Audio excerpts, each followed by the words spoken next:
Great.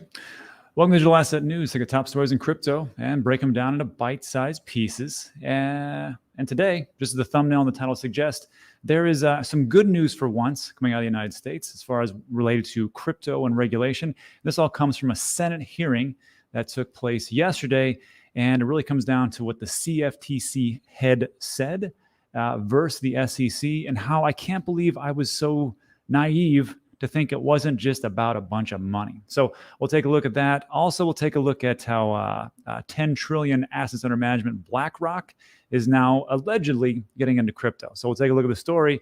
I got to tell you, this is something that you should look into, but don't get too excited too fast. And I'll tell you why. And then lastly, we'll take a look at how IMF and the world is pretty much going against El Salvador and what this all means. So we'll do all those things. At the very end, we'll take a look at, do some Q&A. So hold all your questions till the end. And to recap, let's take a look at the actual market, what's going on. So if you're here for the live stream, welcome. Thanks for coming by. I appreciate it. Also, if you're watching the replay, there will be timestamps so you can skip ahead, do whatever else you want to. So you can, I respect your time. And then just know that the news will take about 10 minutes or so, and then the rest of it is just Q&A. So you're welcome to stay, or you can take off, whatever you got to do, because I know you're busy. So let's just jump into it, huh? So here's what we got. Today's a good day. I mean, not a bad day. I mean, as opposed to January, February's looking pretty good. I mean, Bitcoin's almost at 45K. And as you might notice, this is my second day using a new platform called Santiment. There's a link in the description if you want to check it out. But I like Santiment is because it gives me just, price analysis. It also gives me sentiment analysis. It also takes a look at developer activity, and also can give me some pretty fantastic on-chain analysis. So over the weeks and months, I'll be showing you how this all works. But it's a very in-depth system, and it's not too expensive. So I like that part, but there's just so much like this one. So I'm just going to show you, I'm going to break this down a little bit. So Bitcoin is 45,000, right? And a 1 day percentage and 7 day percentage, that's good, right? It shows us, that's great. CoinGecko can show us, that's whatever, 22%. But what I like to see is like volume and things like that. So volume in the last 24 hours, 23 billion, and that's down by almost 94%. So when we take a look at what's going on with the market, volume's a pretty good indicator to see if we're running out of steam. So Ethereum is down a little bit, Binance Coin's down a little bit, and you'll notice that stable coins are up a little bit because people are selling just a little bit on the side. And I think that we might turn a little bit just choppy sideways for a bit. Ripple is down 20% volume, not in the price though. You'll notice in the price in 7 days, XRP is 48% up over 7 days. But again, in 24 hours, it's down a little bit. Cardano, so on and so forth. So I also want you to notice about this thing called developer activity over 30 days. Developers are like gold these days. So if you're looking at a project and how things are doing, just look towards the developers. And what I like about Santiment is that they're able to get rid of a lot of the noise that you can get with GitHub, and they have their own metrics how they pull this. So developer activity for Bitcoin, look, over 30-day percentage-wise, it's up 23%. Ethereum's down a little bit, which is kind of weird. I think that's odd. XRP down 87%. Cardano down 65%. Hex, that's right, Hex in the number 9 spot. There's no developer activity, but that's because people say it's a complete chain. Sure, all right. Solana is up 22% for developer activity percentage-wise. And so if we're looking at projects, that are really pushing forward and really trying to improve, look at the developer activity, and that'll tell you some pretty good information. And lastly, I wanted you to notice this: the daily active addresses. This is a good point, a good summary to see if we're going in the right direction as far as for adoption. So you'll see like Bitcoin over 30 days, almost 1 million active addresses, 1 million, but it is down a little bit.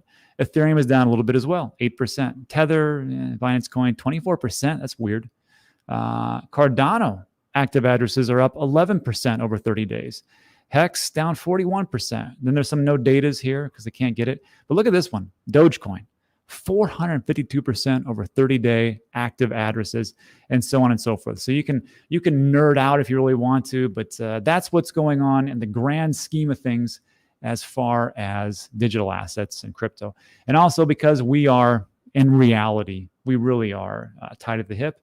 Let's take a look at the traditional markets. So yesterday was a good day. They haven't opened yet. It's 9 a.m. in New York, so another 20 minutes, 30 minutes or so. But Look at this nice little rally over 5 days, looking pretty good. Over a month, not too bad. 6 months, still not too bad after this huge drop off. Now we take a look at NASDAQ, the same type of thing. I mean, there's been a lot of people who were scared out of their minds when everybody was talking about the Fed. They're going to come out, they're going to raise these base points. And I know some people, not a lot, who sold all their crypto. I know some people, not a lot, who sold all their stocks because they just got so afraid, which I understand. I get it. You're afraid, you want to get out. And it's not, I don't look down on anybody if we want to sell or whatever else. I'm not here to guide you what to do. This is just investment opinion, not investment advice. I'm going to hang on. And on this time, I got it right. I'll probably get it wrong next time. That's just how it is. But there is one thing I want to share with you.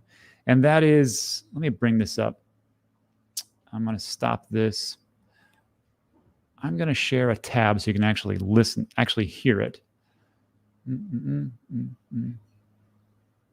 NASDAQ, BlackRock, blah, blah, blah, blah.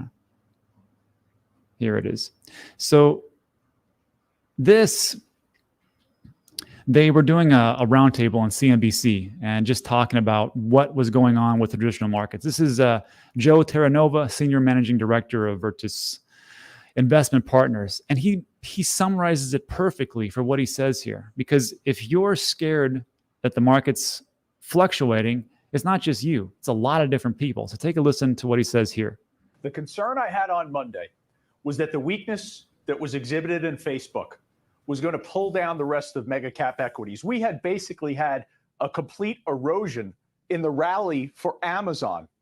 I was focused on the wrong thing. What I should have been focused on, and what was so compelling, was the story that was being told yesterday. And kind of studying the macro, you could see it build. You had yields rising to its highest level since 2019. You had a fundamental story about pricing power from Tyson Foods. Yes, they were able to pass it through. You had a Bank of America report on consumer spending. Yes, incredibly resilient, second highest. Amazon Prime raising their prices. So what I saw yesterday that really got me to reverse and audible at the line was breadth. You had breadth within the market. And the focus should not be at this moment what the impact of the mega cap equities ultimately going to be, Scott. It's about, can capital go to other places? Is the welcome mat finally out in small caps, in mid caps, which are outperforming? Is the welcome mat out for equally weighted strategies, which are now outperforming cap weighted strategies? The welcome mat is open. It's there in international, developed economies, emerging markets. So I thought my enemy was going to be price. And I thought my enemy was going to be price just because the magnitude of mega cap equities, the real enemy is just time. It's really just a matter of marking time and getting to the moment where the Federal Reserve is ultimately going to let us know 25, 50 basis points. And what does that all really matter at the end of the day? I think in terms of the price damage, it absolutely unfolded in January. Even if we were to retest the lows once again, which I assign a very low probability, you're not going to get hurt there. There's going to be a recovery. It's just a matter if it's a V or a U.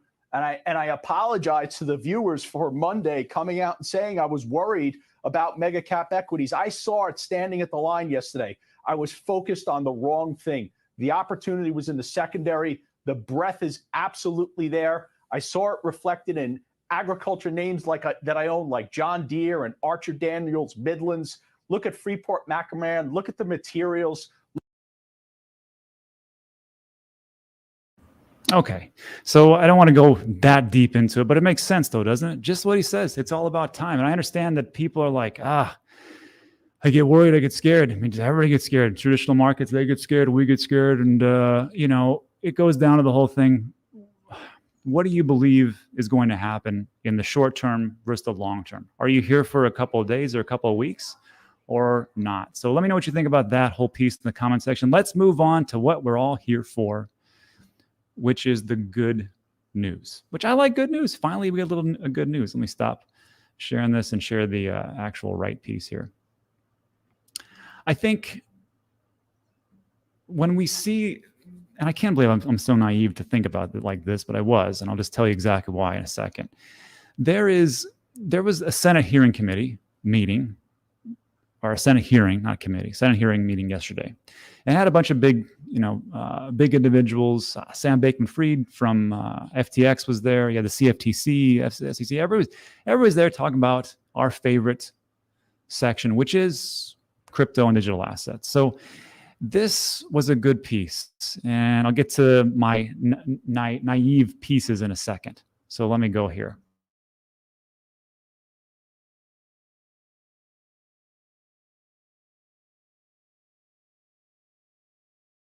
Sorry, I had to mute that for a second. So the chairman of the CFTC told a Senate committee hearing Wednesday that his agency wanted to be charged with regulating the crypto spot market. And I was like, well, that's interesting. And actually, I'd rather be I'd be happy if they want to do that, because I don't want the SEC to do it, because I don't know what they're going to do. CFTC Chairman Rostin Behnam talked about.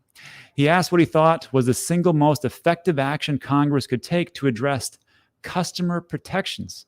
And Behnam said Congress should bring regulatory structure to the crypto market. Before I go on, let me clarify some things about what I think about regulation. I know a lot of people on this channel hate regulation. They don't want regulation whatsoever. I get it. I understand. But you have to understand one thing is that if we have zero regulation, we're not going to get anywhere. If we over-regulate, we're all going to get screwed, because they're going to make, essentially, you're going to have to go 5 miles per hour in an 80 mile per hour lane. That's no good. That doesn't work out too well. If they can regulate it, first, here's the thing. They're not going to get it right. Let's just be honest. But we did get it right in the past. Law 230, which I talked about on this show a ton, is when the U.S. Congress got together and said, you know what, we're going to regulate the internet. What that allowed people to do is that website owners, blog post owners, and everybody else who was on the internet who had some type of property online, they wouldn't get sued for something that someone would say on their platform. So that's what allowed it to flourish. If they didn't have that, it wouldn't have happened. And people were like, I don't want to do this because there's just too much risk. So here's what I'm talking about. I think there should be some regulation. And yes, they will probably get it wrong because they don't know what they're doing right now. And that's why they're going so slow. But I think it can be done. I mean, for Pete's sakes, we can put a man on the moon. Allegedly. I know people are going to say, we're never on the moon. But I think we can do a lot of great things. So getting into this, the CFTC is requesting greater regulatory oversight, including pre- and post-trade transparency. All right, not the best. And this is where it just hit me like a ton of bricks. I'm like, I can't believe I'm so naive. In addition to $100 million in funding, is what they want, to add to its existing $304 million already put aside in the federal budget. So first of all, the good news is that we're talking about it. The good news is that it's bringing forth. They're like, you know what? We want to regulate. We want to get this done. We don't just want to just push this to the side and just have all these companies leave. And at the end, I'm going to tell you why this is so good, because Sam Bankman-Fried ties it up perfectly. But I can't believe I'm so naive where I didn't just think about, like, duh, of course, this is why the CFTC and the OCC and the SEC are fighting amongst themselves to see who can regulate it. It's because they want funding for their markets, for their departments. We did the exact same thing in the military. We wanted all the funding to come to our departments. And of course, we would talk about how much we needed, and we would just make this huge case until it actually we got all the money.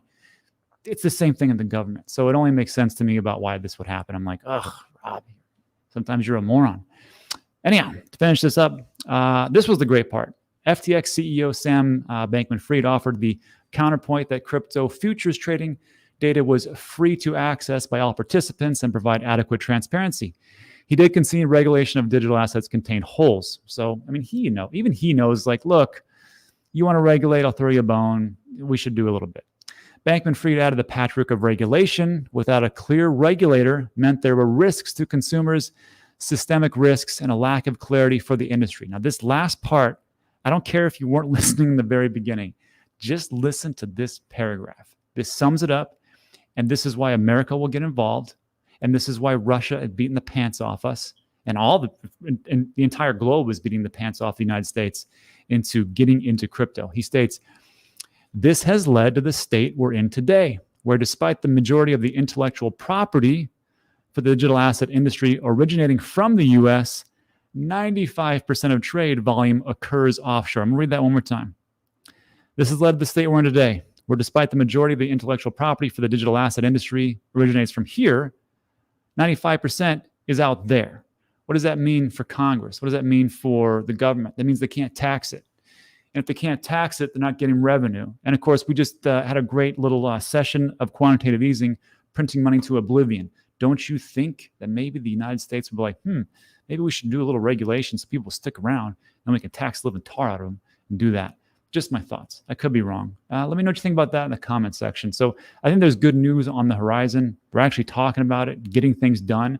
Just move in the right direction. I know they will mess up, but it's okay.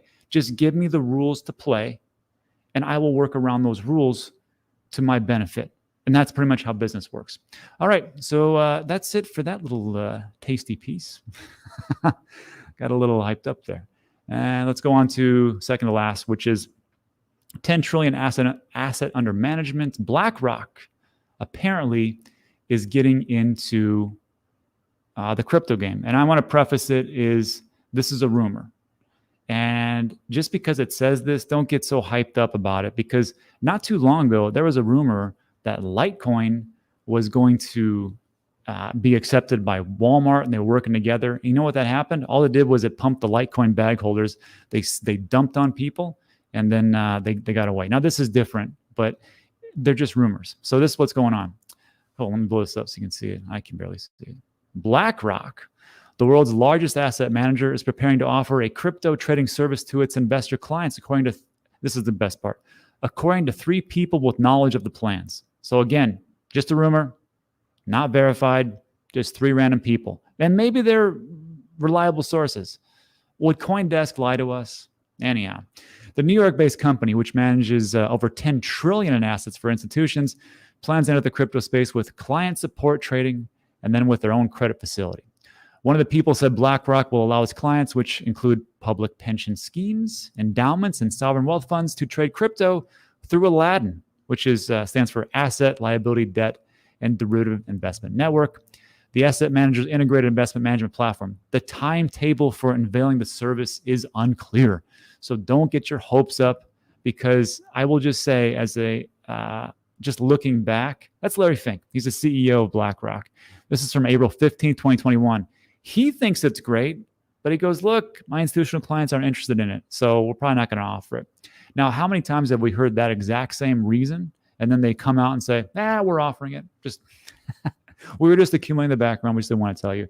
But that could happen. But the story itself, it's just rumor, and it's just people who said that it could be. Could it be true? Sure, why not? But it's not something to hang your hat on and be like, you know what? Sell the kids, sell the house, sell my kidneys. Let's bull on Bitcoin. Easy. Just be a little bit safer out there. Try to dollar cost average and not go too nuts. And that's what we got for that. And we'll finish up with a little story. IMF and the World versus Salvador. This was I get this daily newsletter. It's called the Daily Upside. And it just kind of keeps me grounded into what's going on in the macro world of traditional finance, because I can't keep up with that stuff. I mean, I have a hard time keeping up with crypto. But I found this fascinating because they're talking about, first of all, it was like Sri Lanka. It's about Sri Lanka. It's on the brink of default. And what they say here is Sri Lanka made its first venture into bond markets after a civil war ended in 2009. I had no idea. Apparently there's a civil war.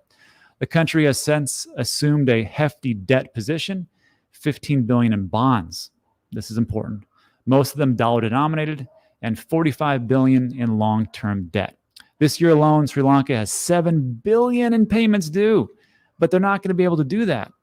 2 factors. 2019, Sri Lanka's government went on a tax cut binge, led to 33% decline in the number of registered taxpayers.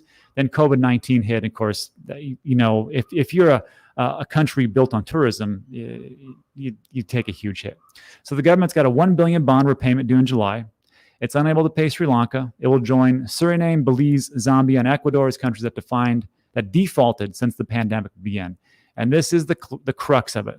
A bailout from the IMF or International Monetary Fund is the only credible option to do. Isn't that how it works? Do you want us to bail you out? We'll bail you out. But unfortunately, we will do that, but you're going to owe us big. And this, let me scroll up here, comes down to this. El Salvador is getting beat up upon by the entire world. El Salvador angrily rejects IMF call to drop Bitcoin uses on 31st of January. But you have to remember, IMF has come to them pretty hard on numerous occasions going, we can help you.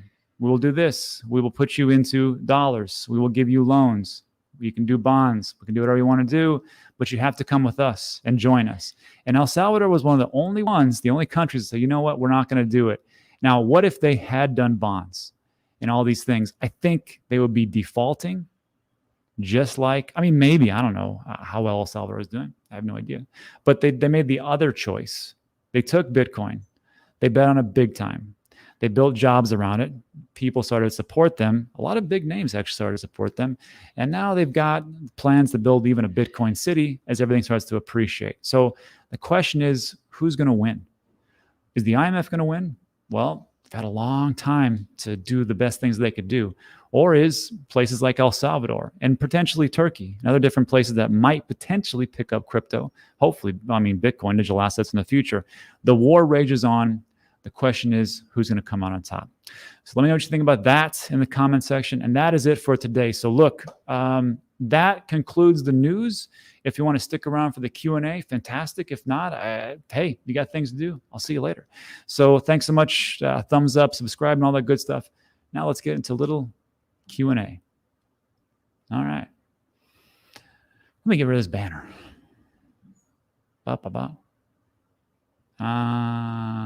Comments. What's the good news? What happened? I think this is in the beginning.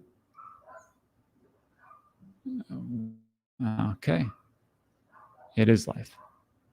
Justin says unfollow. Well, I'm sorry, Justin. Don't get hit. Don't let the door hit you on the way out. So I'm not for everybody. Can you stay a little longer? Yeah, sure. I got a lot of things to do. I got to go have a doctor's appointment. I'm getting ready to hit the gym, whatever. Just another boring Bitcoin day. Yeah, maybe. Let's see. Bitcoin to 40K, Shuri. Yeah, so let me go back here because everybody's like, dude, Bitcoin is getting crushed. It's dumping. Okay, let me see. Let me refresh.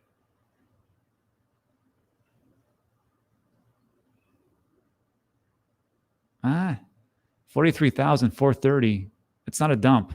Just relax. And actually, it kind of goes to my point about the whole volume.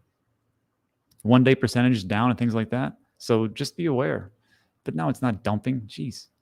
I mean, if you're from traditional finance and it's dumping 0.59, yeah, maybe so. This is not live. Danny, this is live. It's fake. Okay. Danny's all script. Don't let the door hit you on the way out. Man, people get ticked off. I don't know what they're going through. So, maybe you're having a bad day. It happens. Let's see. Dude, some people have a bad day. All right. Let's do the question.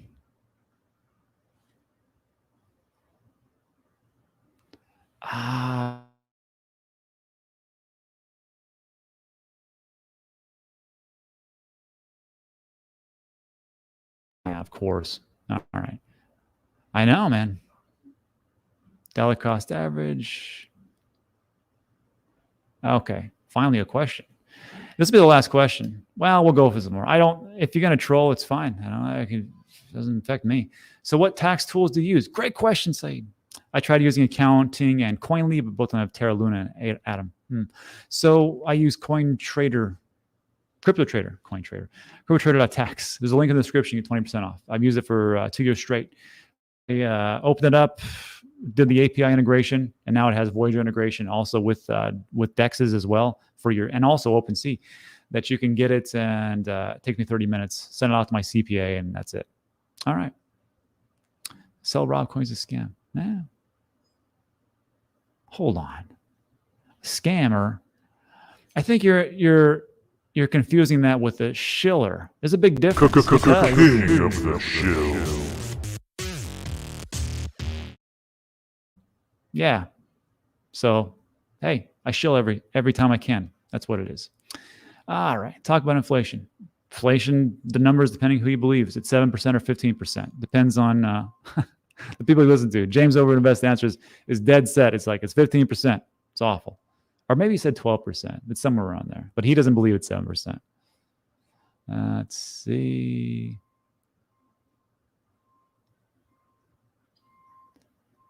Let's see. Yeah, salty people. This is a good question. And we'll leave it at this. Matt says, do you think that the news cycle focusing on potential war with Russia has anything to do with their adoption of crypto and the risk to the existing financial system? Well, first I got to ask you, with their I'm guessing you're thinking that the Russia's adoption for crypto. I don't think that's the war has anything to do with it, with Russia. I think why Russia wanted to adopt crypto was a very simple reason. Well, there's two reasons. First of all, Russian citizens have between 25 and $215 billion worth of crypto, and they want to tax that. So that's one reason. And the second big reason would be they want to get off using the reserve currency of the world, the US dollar. And if they can use crypto and digital assets, then that's so much the better. Great way to avoid sanctions. Just saying. All right. Let's see. Well, thanks, everybody. Thanks. I get a ton of hate in the beginning and a ton of love at the end. I don't know. Listen, man, trolls going to troll. I do it for the trolls. You kidding me? That's the best part. I saw a little story. There's a guy named, or lady, or a group of people named XRP Freak. I haven't seen this person for like months. And then yesterday, he was on a live stream with me and Sheehan, which is a good video if you're looking for like tax advice. Sheehan's a registered CPA and he specializes in crypto. And this person, XRP Freak, came out and says, Rob's a scammer. You shouldn't listen to him. I was like, oh my God, it's like nostalgia. I was actually happy he was there. Be Present says, we've been around your channel for a while. Please disclose your portfolio. Oh, it's vast. Just go watch any of my awful price prediction videos. They're all there. It's like 40 different cryptos, and they haven't really changed too much. The only thing I've added in is Near, the layer 1 solution, and that's it. Oh, well, no. I got Meld. So Meld's a pretty good one. It's built on Cardano, and then Gensukishin, because I think gaming is going to has real world utility as opposed to some of these things. What's the next coin you want a dollar cost average? It's just one I'm doing today, which was Bitcoin and Ethereum, and I did Engine. No, not Engine. That's not right. Not Cardano. Avalanche. And Algorand. I keep forgetting. Algorand's my new one that I think is going to be pretty big, but I could be wrong. So anyhow, thoughts on Ikami? No. Thoughts on Cody? Currency of the internet? Could be big. Just depends on how well they execute. We'll find out. Oh, and then Phantom. That's right. I have bought a bunch of Phantom. Thanks for reminding me. Do we have to report crypto if we just buy and hold? Depends on which country you're at. In America, no. You buy it and hold it as long as you don't transfer it into a stable coin or sell it for fiat or transfer it into another crypto. You don't have to report those things. And but talk with your CPA. I'm not a CPA, obviously. Okay, and that's it. Look, I got to get out of here. Got to go to a doctor's appointment. So that's it for today. So if you like today's video, thumbs up, subscribe, all that great stuff. I appreciate it. Helps out with the algorithm. Also, I'm going to put 2 more videos right here so you can continue the digital asset news experience. Watch some more videos. And that's it. So thanks a lot for watching. I appreciate it. And I'll see you on the next one.